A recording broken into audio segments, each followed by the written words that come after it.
Hey guys, we're on the last chapter, Denouement, which means the coming or the closing of things. It's exactly what this chapter is that Peak is writing. It's the closing of his entire story. Right now, he's on his way home. He wants to be there for his twin sister's birthday.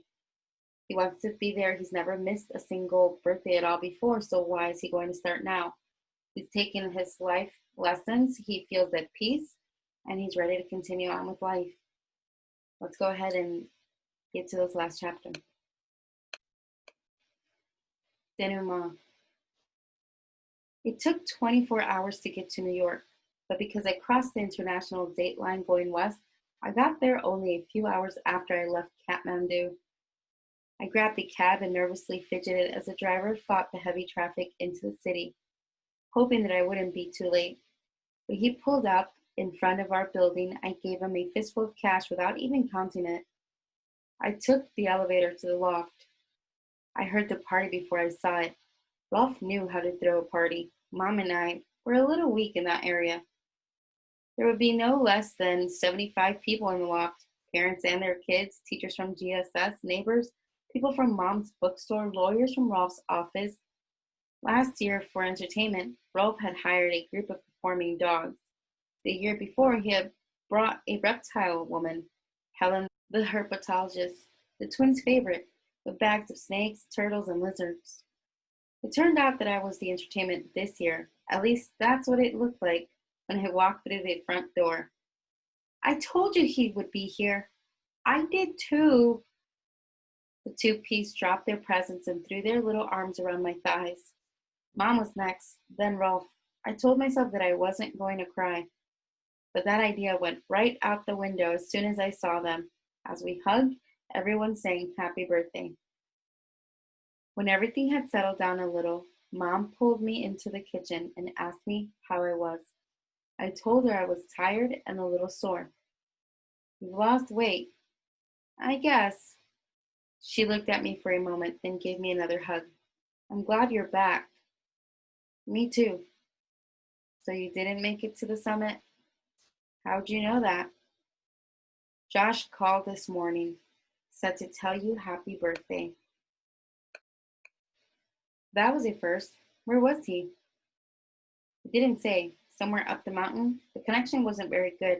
It reminded me of the old days. I bet, I said. I know I should have called, but I wanted it to be a surprise. It was still a surprise, Mom said. I didn't think you'd get here in time for the birthday, although the two P's insisted I was wrong. Is everything okay here? I mean, is it all right that I came back? Your skyscraper stunt is old news, and Ralph and I are trying to keep it that way. What do you mean, trying? Holly Angelo. Uh-oh. She's been hanging around a lot. I'm sorry. No, it's okay. I kind of like her, and the twins are wild about her. Ralph? Well, he tolerates her. We've talked her into not writing about your Everest trip. It would just bring up the whole skyscraper thing again. And we don't want to do that, especially now that you're back in town. It's best if we. Ralph opened the kitchen door with an apologetic, worried look on his face. Peek! Holly pushed him aside as she assaulted the kitchen wearing a bright pink pantsuit, lime green scarf, and a red purse the size of a suitcase. I let her throw her spidery arms around me and then actually hugged her back. It was good to see her. When she finally set me free, she glanced furtively around the kitchen as if she were looking for spies. I heard you didn't make it to the summit, she whispered. I'm sorry. How did you find out? I've talked to Josh several times in the past couple days. He was being pretty chatty, it seemed. Holly put her red purse on the counter, looked around again, then pulled out a newspaper. This is about to hit the streets. Youngest Person Summits Everest by Holly Angelo. It was a full-page spread with several photos taken from video I had shot. The biggest photo was of Sanjo, Yogi, and Yash, sitting next to the summit pole. I think there's a book in this, Holly said. I talked to Sanjay today. He said to say hello and to wish you a happy birthday. He also told me he's enjoying the birthday present you gave him, and so are his sisters. I smiled. What did you get him? Holly asked. Not much, I said. I better go out and mingle. Ralph gave me a doubtful look.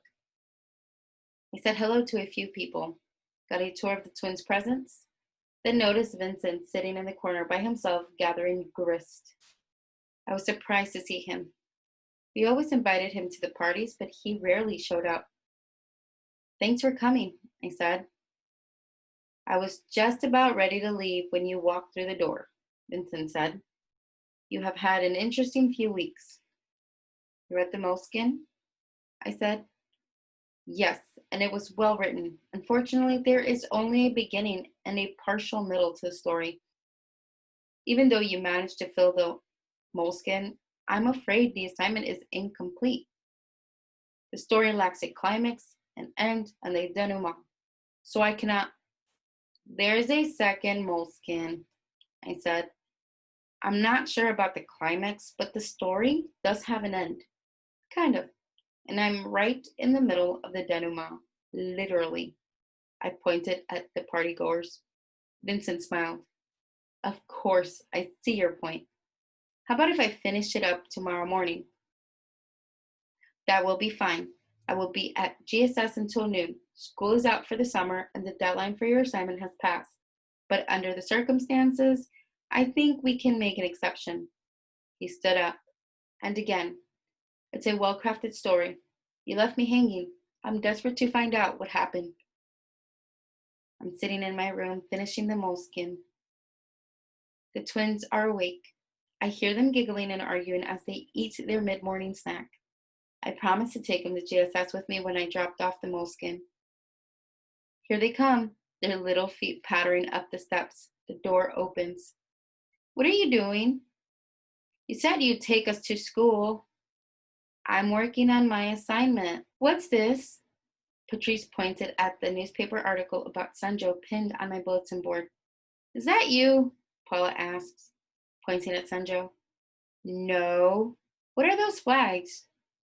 Prayer flags. What's a prayer flag? There's a prayer written on the flag. When it blows in the wind, the prayer goes up to God. If you put the flag really high on a mountain, the prayer gets to God faster. Looks like that yellow one has a blue mountain on it, like the ones you used to draw. It could be.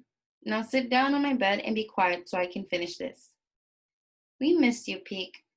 We love you, Peek. I love you too. I'm almost finished. I looked at the twins smiling and write my last sentence. The only thing you'll find on the summit of Mount Everest is a divine view. The things that really matter lie far below. He's right. This is a boy that has everything, and he has a future for him. Sanjo was a boy that had to give up everything so that his siblings could have a future. So, yes, he could have gone up with Sanjo, but what could he have gotten more? He clearly doesn't want fame. He clearly climbs because he loves it. He is not climbing for the glory or anything of that nature. He recognizes that that's what Josh wants, but that's not what he wants. He wants his family. He wants to be there for the two P's. That's what he truly wants. That's what he truly cares about. This whole journey, he went from a kid that was climbing the skyscraper, not thinking about anyone that would have been affected had he fallen. I mean, even what happened with that boy dying because he tried to imitate him, he didn't think of any of that.